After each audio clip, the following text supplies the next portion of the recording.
So now we turn to this idea of, guarding one's privates within marriage.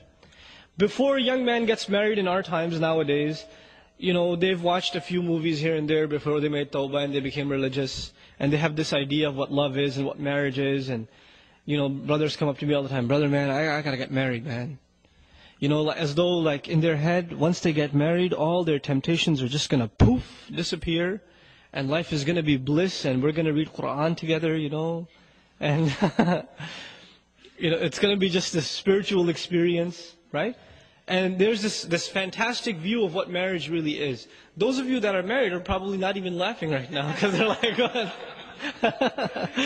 Because, what is he talking about? Because you don't even remember feeling that way, right? So, yeah, it's many a times you do run into a brick wall because what is shown to us about marriage, our idea of marriage, especially the modern mind, whether Muslim or otherwise, the modern idea of love and companionship and a man and a woman together, the idea of it is basically the same as dating. Okay? And dating means you have all the fun and when things get difficult, you walk away. That's what dating is, right? So what we actually, when we think of marriage, men, brothers and sisters even, when they think of marriage, they're thinking of the aspects of marriage that are like dating. But there's a lot more to marriage than dating, right? There's the bills, and there's the chores, and then you have to learn to live with another person, which is very difficult. You do things your way, she does things her way, and now there's a towel hanging the wrong way, or the toothbrush is in a different place, or there's too little sugar in your coffee or something, or little things start adding up and in the beginning, I love her too much, I'm not going to say anything, I can handle this. But a couple of years later, it starts piling up, and you're like, again with the sugar, and it starts adding up. Now this doesn't happen in dating because you're tired of this girl, move on to the next one. Or she's tired of you, I think, I don't want to deal with your smell anymore, I'm out. It's just walk away from it. But marriage is a serious commitment. And the terminology used in Quran is very strong. Al-Muhsanat, Al-Muhsinin. The Muhsin, the Ihsan, in Arabic, it's the word used for putting someone inside a fort, like a military camp. The idea of that is there are enemies outside. Once you're inside this military facility, you're safe, right? So women are described as women, are females that have been put inside the camp of protection. And who's protecting them? The husband is.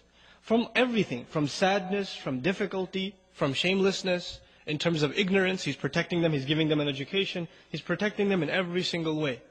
And the one who wants to get married, Allah describes him, muhsinin ghayra musafihin. They are men who have the intention of bringing women into this fort, into their protection, to start families, not just to get their desires out. غَيْرَ مُسَافِحِينَ. Musafih is someone who has hormones overtaking him. That's why he wants to get married. That's it. Right? So Allah changes our mindset about marriage. But if you marry for the right reasons, then you will have a healthy relationship with your wife. If you marry for the wrong reasons, and the wrong reasons are, I have hormonal problems, that's why I want to get married. And that's it. You know what? You're going to have a miserable marriage and you'll never be satisfied. And many of you learned this the hard way already. Because the intention was all messed up. The intention has to be to start a family, to please Allah subhanahu wa ta'ala, to increase the good in society. So now, the underlying principle in marriage, as it is in everything else in this deen of Allah subhanahu wa ta'ala, you worry about your obligations, and you forget about your rights. I know that sounds very harsh.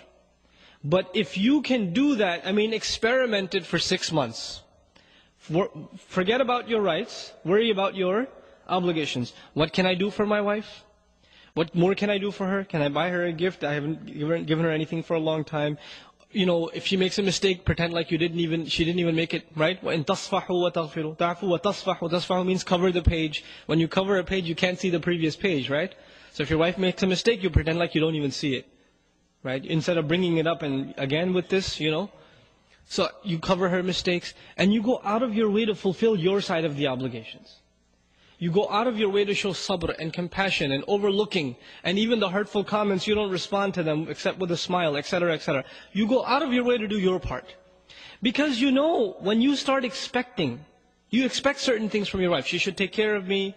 I have physical needs. I have psychological needs. She should give me company. She should be nicer to me. She should smile when I come home from work instead of frowning at me all the time and reminding me what groceries I didn't do or what laundry I forgot to finish, right? She should be nicer to me. There's always these expectations in your head. And you know the believer, who does he expect from? The believer expects from his Lord, right? Because everyone besides Allah subhanahu wa ta'ala will disappoint your expectations. ضَعُفَ الطَّالِبْ وَالْمَطْلُوبِ is a universal principle Allah Azza wa Jalla revealed. The one who seeks, the one who demands is weak, has been weakened. And whatever he seeks has also been weakened, inherently weak. So long as you place any hopes in creation, you are necessarily going to be disappointed. You put hopes in your boss, he's going to give you a promotion, it's not going to happen. You know? You put hopes in a friend, he's going to come through, he gave you an appointment time, he's going to pick you up, he's going to be late. He's not going to be able to make it. You put hopes in creation, you put hopes in things, they will disappoint you. Allah Azza wa Jal wants us to learn to place hopes only in Him. And then when this attitude is developed, then what happens is, if your wife gives you a little, you're very grateful because you weren't expecting anything. A lot of times what happens is, we read a couple of Islamic books, maybe a couple of hadith about the rights of a husband and the rights of a wife, and what the crazy thing that happens is, husbands are reading about what husbands deserve, and wives are reading about what wives deserve. As opposed to the opposite. Husbands are supposed to be reading about what? What the wives deserve. But everybody's obsessed with themselves. They're selfish. Even when they come to Islam, they learn and they study that which serves them. So for example, parents, they may not know any Qur'an, but they know وَبِالْوَالِدَيْنِ إِحْسَانًا. They know that one. They don't even know where it is in the Qur'an, but they know this by heart. Right? Why do they know this by heart? Because it serves them. Right? The men, they may not know much about Qur'an, but as soon as the wife says a word, الرِّجَالْ قَوَّمُونَ عَلَى النِّسَاءِ, because it's self-serving. Now you're not a servant of Allah subhanahu wa ta'ala, you're using Allah's deen to serve yourself, right? So one has to understand, our deen first and foremost is a responsibility to fulfill our obligations. So we study and we learn how do we excel with our wives? How does the wife excel with the husband? You know, I gave a khutbah some time ago about the rights of the wife and the husband. And you know, I made 2 handouts. One was advice for wives, one was advice for husbands. And I said it over and over in the khutbah. Don't read the rights of the husband. Please, husbands, don't read those. Just read the rights of the wife. I made a handout for you, don't read the wife's handout. Read your handout. 20 brothers come up to me after the khutbah. Brother, that handout for the wives, can you give me a copy? It's like, no, I can't give you a copy. Because you're going to go home and say, see this? Point number 4 right here? You've been missing out on this for 6 months. You know? And these are real problems in marriage. This can lead to a really serious turmoil in marriage. So you want to have a healthy relationship in marriage, you have to take care of your obligations.